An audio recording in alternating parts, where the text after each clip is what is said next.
Ada kemarin saya bertemu dengan sebagian kaum madhabiyah, ta'assub madhabiyah. Lalu di antara pembicaraannya, dia melecehkan Imam Ahmad bin Hanbal atau merendahkan Imam Ahmad bin Hanbal.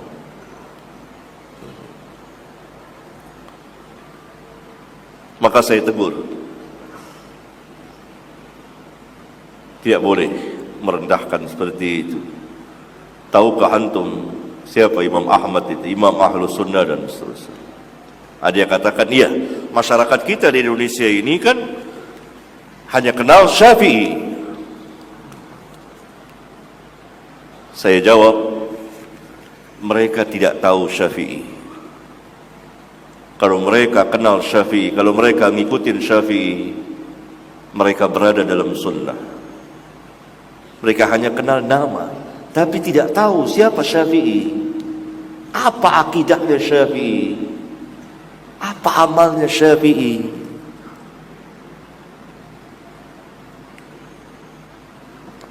Itu. Lalu saya tanya, antum sudah baca kitab Imam Syafi'i? Belum baca. Lalu antum baca kitab apa? Kitab murid-muridnya. Siapa murid-muridnya? Oh, yang sudah 1000 tahun lewat, yang sudah ini. Itu bukan.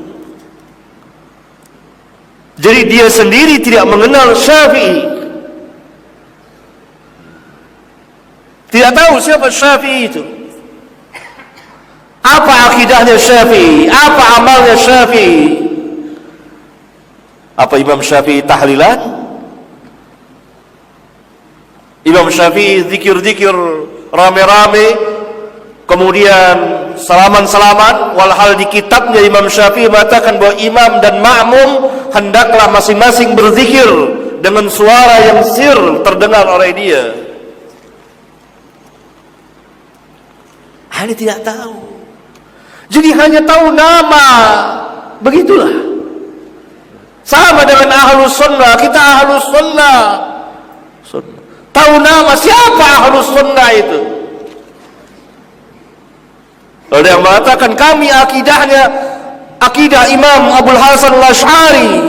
Tahu tidak Imam Abul Hasan Al-Asy'ari apa akidahnya? Pernah baca atau tidak?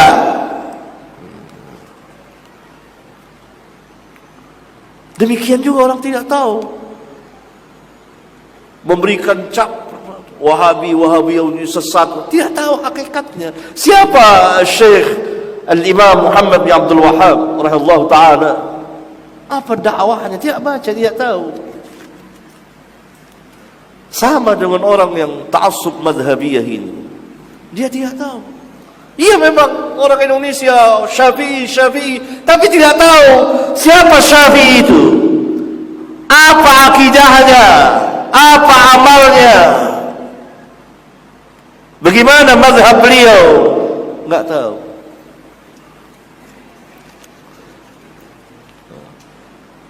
Pernah baca kitab Syafi'i? Enggak pernah.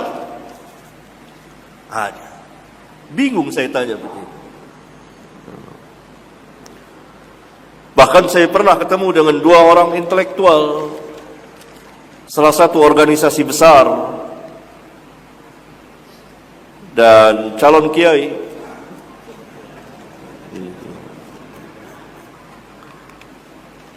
Berdialog dengan saya tentang tahlilan. Sampai pada ini saya katakan Imam Syafi'i mengharamkan. Dia terkejut. Apa benar Imam Syafi'i mengharamkan? Karena selama ini dia tahu bahwa mazhab Syafi'i membolehkan tahlilan. Ini tidak menunjukkan tidak baca kitab. Antum tidak baca kitab Al-Um? Kata guru saya, belum cukup umur untuk baca kitab itu. Ini benar terjadi. Memang terjadi. Lalu karena itu di maktabah Libya, maka saya minta ambil kitab Al-Um, buka baca. Baru dia tahu. Oh, kalau gitu Syafi'i mengharamkan. Tapi karena ini anak muda itu lebih cepat menerima kebenaran dari syuyukh, orang-orang tua yang sudah berkarat bid'ahnya, sudah terbenam dengan agama bapak-bapak mereka. Sulit. Anak muda itu salah satu keistimewaan anak muda, sebagaimana dikatakan oleh Al-Hafidh Ibnu Katsir dalam menafsirkan kisah Al-Kahfi, pemuda-pemuda itu. Karena pemuda salah satu sifatnya lebih cepat menerima kebenaran dari syuyukh, orang-orang tua. Lebih cepat. Karena itu Al-Hafidh Ibnu Katsir lihat, orang-orang tua kufar Quraisy terbenam mati dalam keadaan kufur.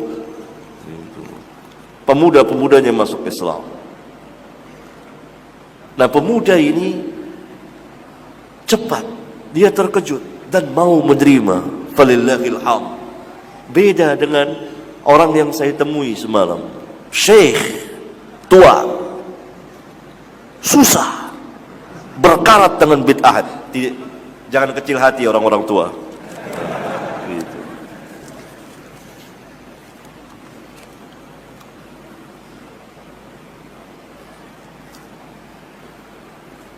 Iya.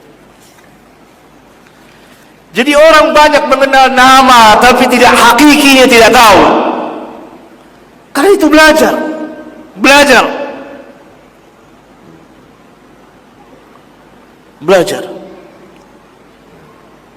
Apalagi kalau sudah dengar nama, sudah tolak dulu. Ini nama, Ibnu Taimiyah. Ini jangan. Dia nggak baca apa isinya.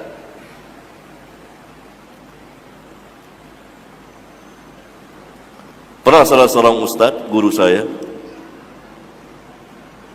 kalau temannya para kiai, dia kasih kitab Syekhul Islam Ibnu Taimiyah, tapi ditutup namanya dihilangin, difotokopi kitabnya. Disuruh bacalah para kiai itu. Bagus nggak nih kitab? Bagus nih, penuh ayat. Selama ini kan membuktikan mereka ini hanya dengar taklid saja dari mulut ke mulut. Ibnu Taimiyah sesat. Tapi tidak baca, dibuktikan waktu itu. Saya diceritakan, dikopikanlah bukunya, baca. Coba baca. Bagus nggak buku ini? Tidak dikasih tahu siapa penulisnya. Baca. Karena mereka para kiai bisa bahasa Arab. Bagaimana? Setelah berapa waktu tanya, bagaimana? Bagus nggak? Bagus. Semuanya ayat Al-Quran, hadis, bagus.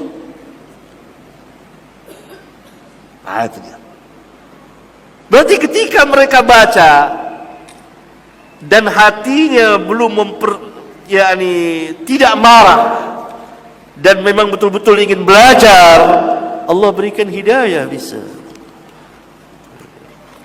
Dan ini hakiki yang sebenarnya. Orang harus duduk dulu. Apa? Jadi orang tuduh ini salafi, wahabi, ini sesat. Dia tidak tahu dari mulut ke mulut. Duduk di majelisnya, bersoal jawab. Apa benar seperti itu? Tuduhan, fitnahan dari mulut ke mulut. Dan sanadnya dhaif, sangat lemah. Bahkan sebagian besarnya maudhu. Karena diriwayatkan oleh orang-orang pendusta, pembohong.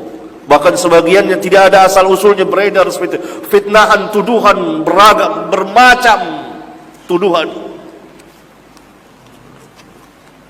Karena mereka nggak tahu.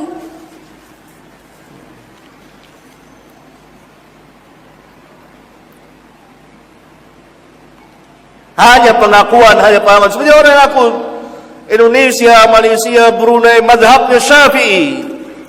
Apa benar Syafi'i?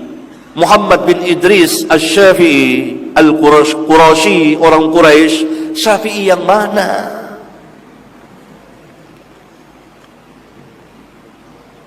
Nggak tahu.